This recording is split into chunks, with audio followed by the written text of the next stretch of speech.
Bonjour à tous. À la question du qui et du comment, Dieu est le plus fort. Nous trouvons dans la parole de Dieu, dans la Bible, la question qui est récurrente finalement de tout être humain et qui est résumée dans un psaume, c'est au psaume 4, qu'il est dit ceci: plusieurs disent, qui nous fera voir le bonheur? Voilà une question essentielle. Qui aujourd'hui peut nous faire vivre le bonheur?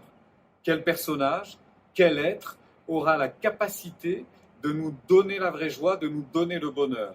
Et la réponse est donnée immédiatement derrière.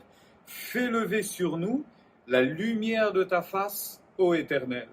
Voyez-vous, à la question du qui, c'est Dieu qui emporte la décision. C'est Dieu qui est le plus fort. Et à la question du comment, c'est exactement la même chose. Nous trouvons dans la parole de Dieu des hommes, des personnes qui ont été vers Jésus avec des problèmes, avec des questions. Ils avaient besoin de réponses.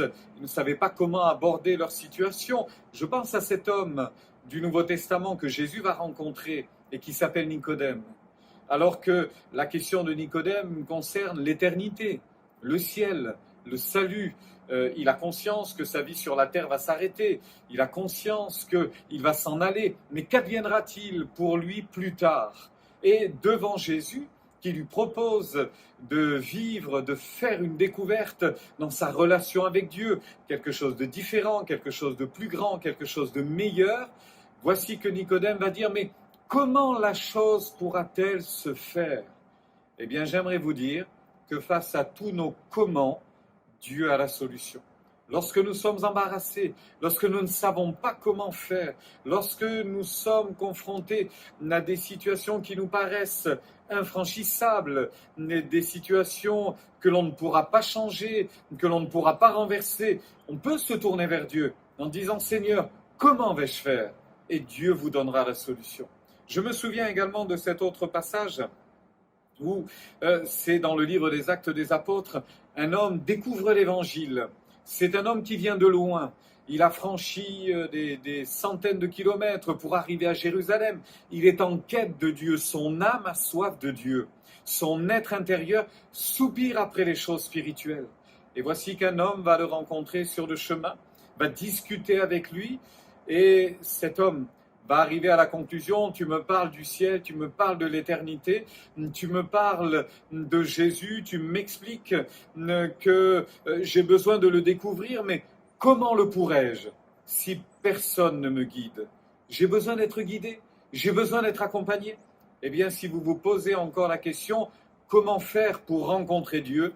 Laissez le Saint-Esprit vous guider, laissez le Saint-Esprit faire ce travail dans votre cœur et aspirez, désirez simplement qu'il puisse agir librement dans votre être.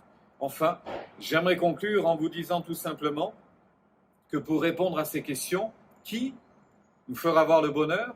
Comment la chose pourra-t-elle se faire?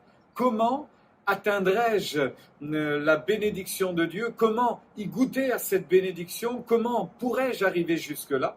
Eh bien, j'aimerais vous rappeler que, et si j'ai insisté sur le fait que seul Dieu pouvait le faire, parce que lui-même rendra ce témoignage de sa personne. Qui est Dieu si ce n'est l'Éternel?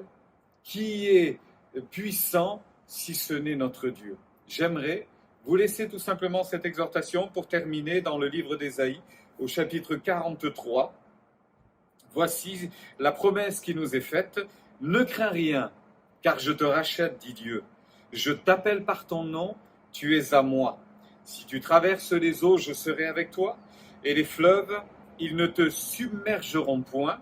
Si tu marches dans le feu, tu ne te brûleras pas, et la flamme ne t'embrasera pas, car je suis l'Éternel, ton Dieu, ton Sauveur. Amen. Qui m'aidera aujourd'hui? Comment pourrais-je m'en sortir? C'est Dieu qui le fera. Il en a fait la promesse. Faites-lui confiance. Je vous souhaite une bonne journée bénie.